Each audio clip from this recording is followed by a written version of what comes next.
cuando se ponían bravos Correa, Chávez y compañía por nuestras operaciones, a mí me llamaban y me decían: presidente, lávese las manos, eche al ministro, eche al comandante de la Fuerza Aérea. Ni riesgos. Quien ordenó esta operación soy yo. Si echo al comandante de la Fuerza Aérea, como cuando hicimos ese bombardeo a la FARC en Ecuador, se pierde la confianza. No vuelven a confiar en mi persona. Pero delegábamos éxitos. Por eso el día que rescatamos a Ingrid, me preguntan los comandantes: ¿usted va a ir a recibirla? Vayan ustedes con el ministro. Deleguemos este éxito. Yo lo delego en ustedes porque él lo necesita para su futuro político. Bueno, ¿qué sería esta patria sin las Fuerzas Armadas? Muy respetuosamente quiero decir, al oído de los colombianos, desde Valledupar y al oído del gobierno: nuestras Fuerzas Armadas no merecen que las deterioren. No merecen esos despidos masivos. ¿Y por qué no lo merecen? Porque nuestras Fuerzas Armadas no son golpistas. Porque nuestras Fuerzas Armadas siempre han respetado la Constitución, la voluntad del pueblo. Siempre han acatado al presidente constitucional, al presidente elegido por las mayorías de Colombia.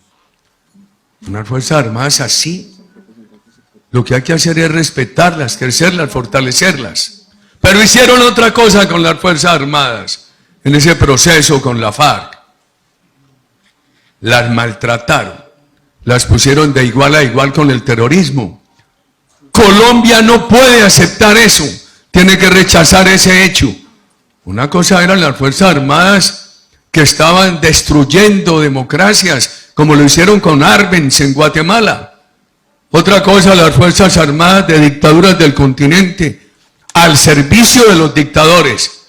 Muy distintas las nuestras respetuosas del orden constitucional y de los dictados de la democracia.